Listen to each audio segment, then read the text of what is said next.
Hey everybody, and welcome back to my YouTube channel. I hope you are all having a great day. My name is Magnum, and in this how-to video, I'm going to be showing you how to change your oil. Step 1 is to make sure you have all the necessary materials. You're going to need 1.4 liters of Yamaha 4-stroke 10W40 all-purpose oil, a new oil filter, a socket wrench, an 8mm socket, a 12mm socket, an oil catch pan, and a funnel. Optional materials include a new copper crush washer for the oil drain bolt, a torque wrench, gloves, a motorcycle lift or stand, or any way to keep the bike level, to drain the old oil out, and check the sight glass when you fill the bike up with the new oil.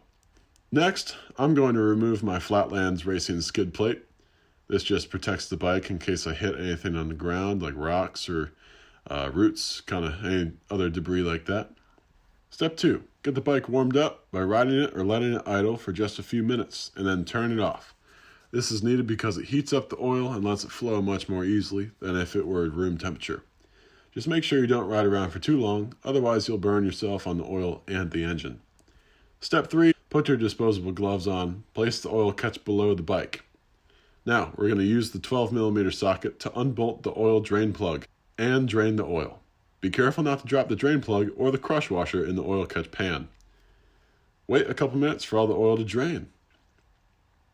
As you can see here, mine's pretty dark. It's been a while since I've changed it. I ride a lot off-road, so it sucks up a lot of dirt. If necessary, tilt the bike back and forth to the left and to the right to drain all the excess oil out of the engine. Step 4. Use your 8mm socket to remove the oil filter cover. The oil filter has 3 bolts. Replace the filter and put the cover back on and torque it down to 10 Newton meters. Since I have the bike on a kickstand right now, it's leaning to the left. That's why I stuck that paper towel in between the frame, the engine, and then the oil filter. I put the paper towel down below so that when I pull out the oil filter, the oil doesn't just go everywhere. It sort of catches on the paper towel and makes cleanup a little easier.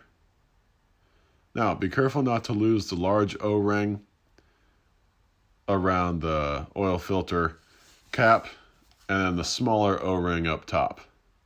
If you lose those or they look damaged, you should replace those. Now, since I have the oil filter out, there's some old oil just left up in there. You can either tilt the bike to the right and pour it out, or use a clean rag that doesn't leave any dust or paper particles and get in there and clean it out by hand. This is a good time to look for any metal shavings in there, as that would indicate a problem with the engine. The new oil filter only goes on one way. There's a recessed hole that goes right onto this little tab here. And on the other side, it won't go down onto the tab. It's too shallow of a hole. So make sure you put it in the right way. Line up your filter cover back onto the bike, and then using the 3 bolts and your 8mm wrench, hand tighten them down. Don't snug them up just yet. After you get them all hand tightened, then you can go ahead and torque them down to 10 Newton meters. Then reinstall the drain bolt with a crush washer. A lot of people change the crush washers out every time they change the oil.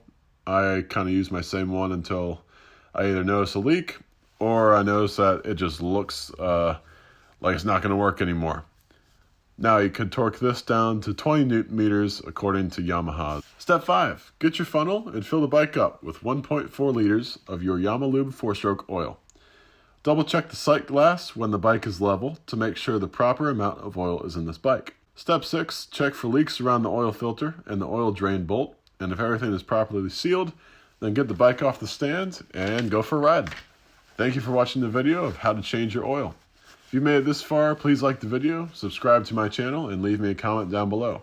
Thanks for tuning in, and I'll see you next time. As always, drive fast and have fun.